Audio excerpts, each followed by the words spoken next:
Okay, we're now in a position to prove the first welfare theorem. And the first welfare theorem, with all of its qualifications, says the following.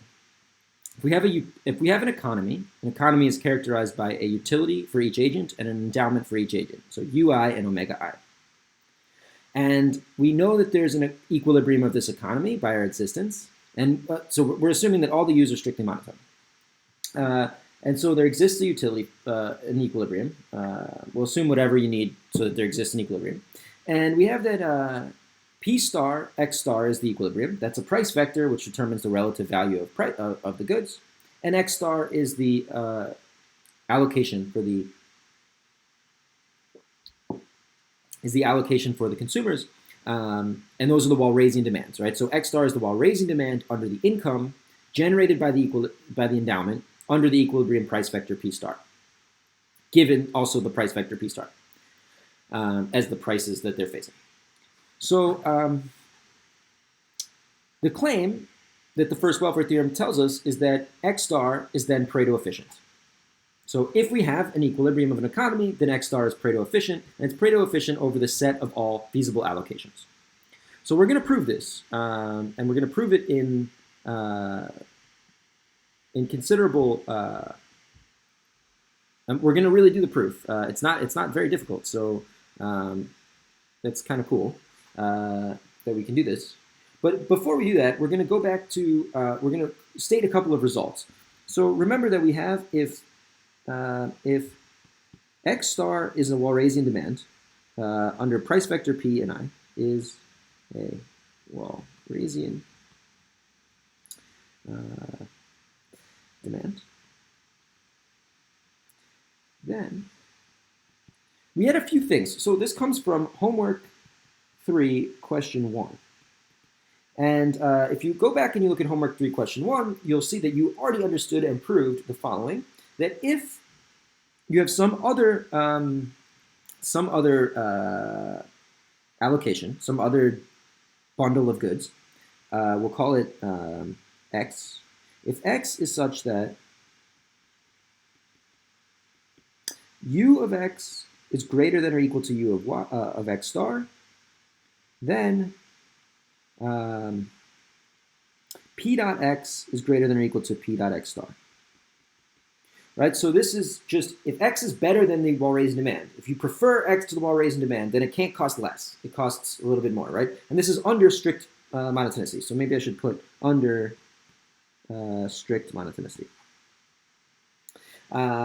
And we also had a strict version of this, right? We also knew that if U of X was strictly greater than U of X star, then the same thing is true with a strict inequality. So P dot X is strictly greater than P dot X star. And that is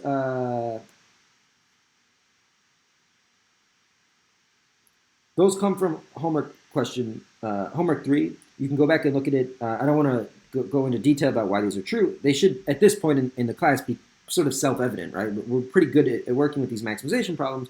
So, if P dot X was if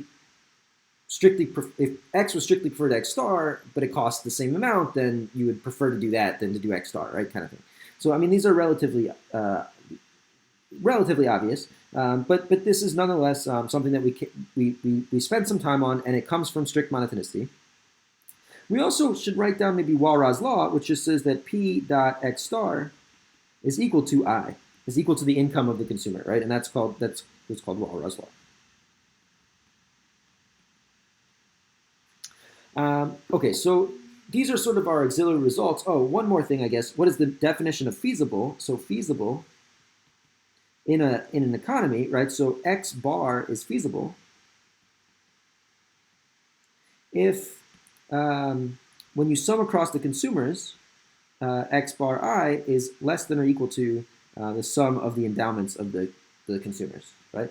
So that's just saying that it's physically possible to have this because it's no more than what we started with. So these are sort of just a reminder of some notions that we're going to use in the proof. The proof is actually very easy. It's just going to be, I want to make sure everything's here so there's nothing coming from left field. So you can see exactly what we're using before we use it. So we're going to prove this by contradiction. So by way of contradiction. And what that means, we've done it a few times, but I'll remind you. A proof by contradiction, we're going to assume the opposite of what we want to show. We're going to assume that what we want to show is false, and from that, we're going to derive a contradiction. And if we derive a contradiction from something, contradicting something we know is true, then it means our assumption was false. And since we assumed the opposite of what we wanted, the assumption being false means that the thing we really want to be true is true. So, in other words, we're going to make an assumption, and we're going to put in parentheses here that this is really false.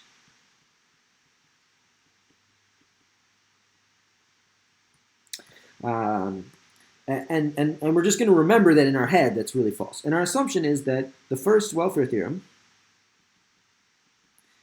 does not hold. This is our assumption. And what does it mean for the first welfare theorem to not hold? It means that we have an economy, so exists an economy, ui omega I, and an equilibrium of that economy, p star xi star, such that x star is Pareto dominated.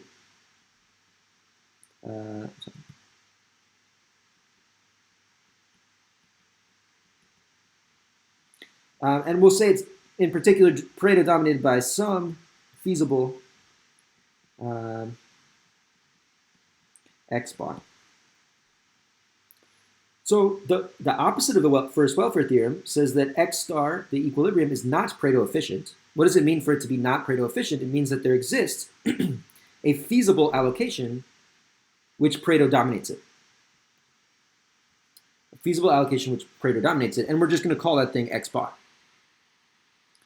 Now, let's write down what it means for x bar to Pareto dominate x star. So if bar dominates star, we know that ui of x bar is greater than or equal to ui of x star, and that's for all I.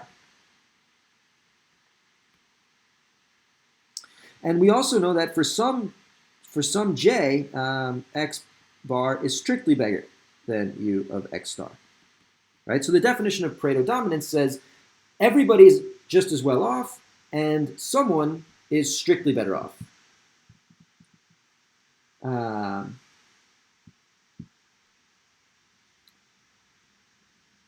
And someone is strictly better off, and we're going to call that person J. So all I is better, and some J is strictly better, and that's the definition of Pareto dominance. Now we're going to go up here, and we can use our homework questions. We can use these two results, and we can see that x bar satisfies this condition for everybody, that u of x bar is greater than x star, and u of x bar for j is strictly bigger, right? Because by definition of being in equilibrium, this x star is a wall-raising demand. So what we know is that p dot x bar is greater than or equal to p dot x star. And here, this is for I, and p dot x bar j is strictly bigger than p dot x star j. In other words, if we can make everybody better off, they're going to have to pay more under the price vector p star. And someone is going to have to pay strictly more. Right? Someone's going to have to pay strictly more. So now what we can do is we can sum across the consumers. So what we're going to do is we're going to sum across the consumers. Let me change colors again. We'll do it in teal. Well, I'll do it in this dark. So we're going to sum across the consumers, and what we're going to get is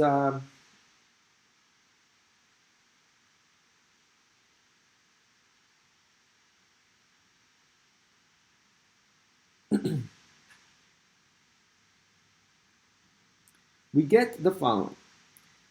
P dot the sum of all of the endowments, right, is greater than or equal to P dot the sum of all of the x bars, right? And that comes from feasibility. right? Because feasibility says that the sum of the omegas is greater than or equal to the sum of the, that's a weird sum, the sum of the x bars,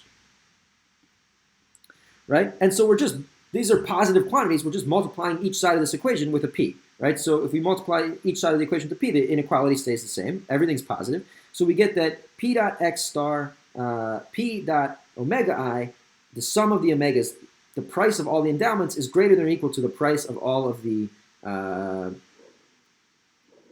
final allocation. Now, this is equal to, because the dot product is linear, the sum over I of p dot x bar I, right? That's just moving the p inside. This is a p star, by the way. This is the equilibrium price vector. So far, everything I've said is actually true for any price, but this in particular, we're going to show it for the price vector. I guess here, too, you have stars.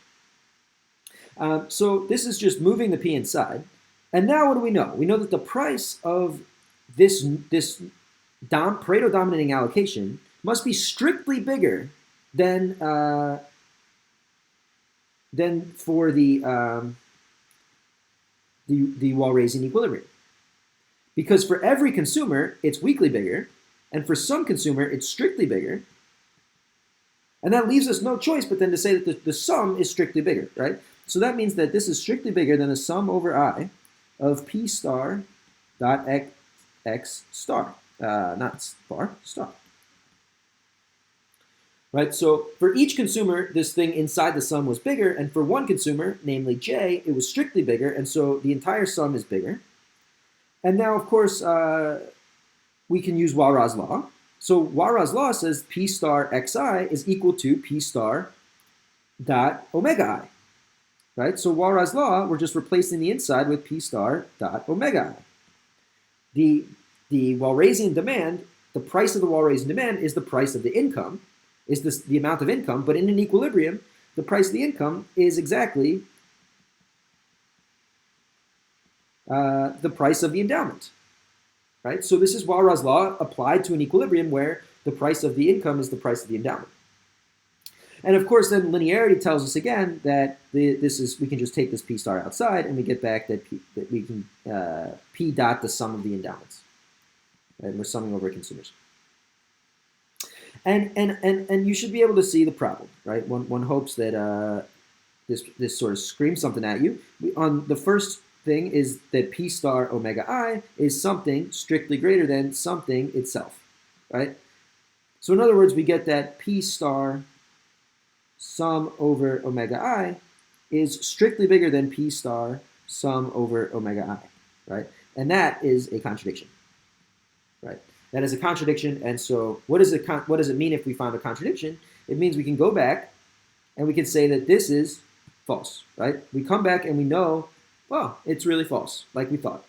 And that means that the first welfare theorem does hold, right? The opposite of our assumption is true, which is that the first welfare theorem does indeed hold.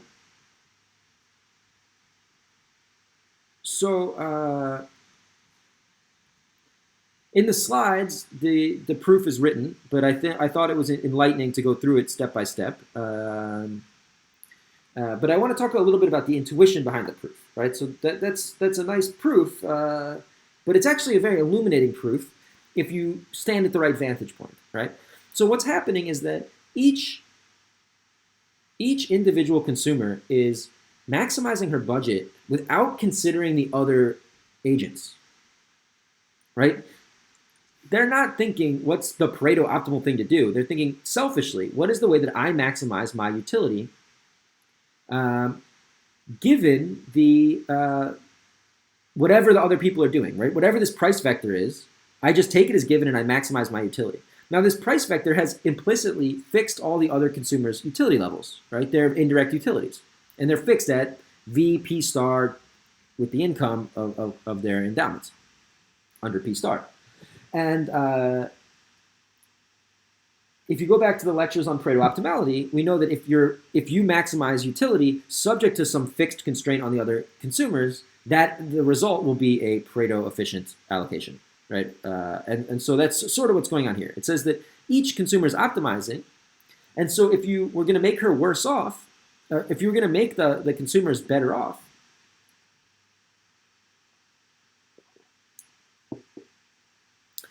you'd have to give them more money, right? And that's basically what Ra-Ra's law says. You'd have to make their budget set larger.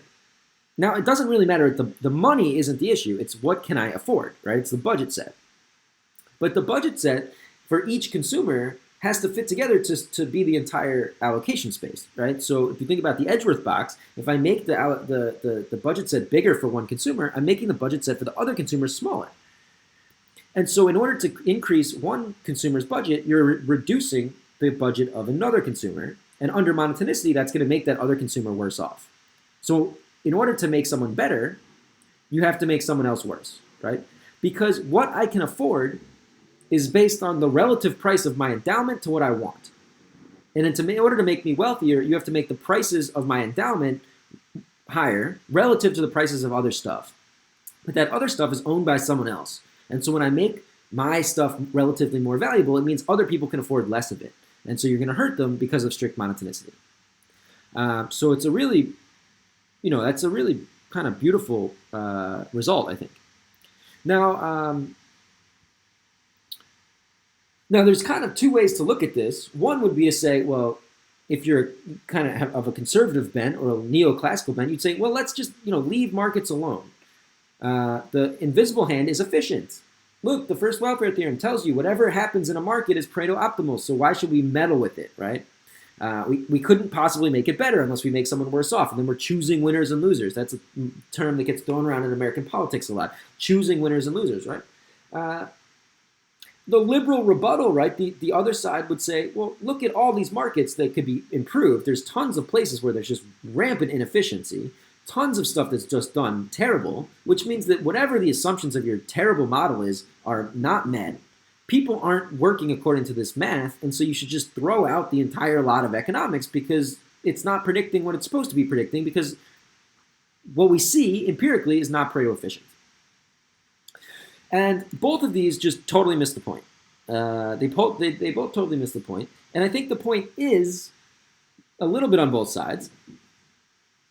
Pareto efficiency is not social desirability. It's a very weak notion of social desirability. We talked about that in the last couple lectures. There's still a lot of work to be getting to the best efficient point, right? To move the economy into the best efficient point. You can't just suddenly, there might be many, many Pareto efficient allocations, and you want to choose one of them. The just one, the equitable one, the whatever, right? And that's going to take regulation, it's going to take manipulation of things.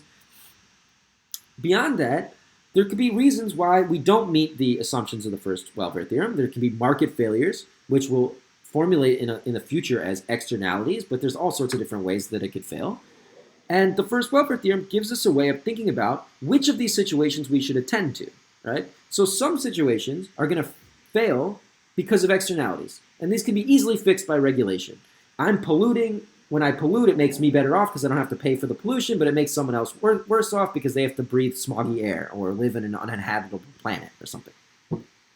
And so clearly, in such a place, regulation would help. You adjust the prices to make them more representative of what you're actually consuming. If you're throwing trash into the ocean, that's costly even if you're not the one paying the cost. So you make the price reflect the fact that you're doing something. We'll talk about this in detail later, but the logic is we can pinpoint which problems, when we don't have a Pareto efficient allocation, could probably be fixed by this kind of regulation. There's other things, like if we have really highly unequal initial endowments, which are much more structural problems, right? They're problems in there. Maybe we get to a Pareto efficient allocation, but it's not a desirable Pareto efficient allocation. Remember, under strict monotonicity, giving everything to one person is Pareto efficient. So here we can think about what do we need to do in order to make the market work in a way that maybe we give up some efficiency, but we gain some other equity. And the first welfare theorem is not at odds with that at all. So I think that it's a really beautiful piece of mathematics, applied mathematics. I mean, it tells us something very elegant about this model, and it's not what people get out of it usually. I mean, I hear so many. If you look at the popular coverage of this kind of theorem, popular is in scare quotes here. I don't know how popular, but I mean, in political circles or in academic circles, people discussing this, they're almost always getting it wrong. I mean, that aren't economists. they almost always get it wrong. They don't really understand what it's really saying. And what it's saying is that if everything works well, a market is going to be Pareto efficient. And that's it. That's all you can take out of it. Don't read too deeply. It's not a piece of philosophy. It's a piece of math. Yeah, that's all for now. And we'll do the second welfare theorem next.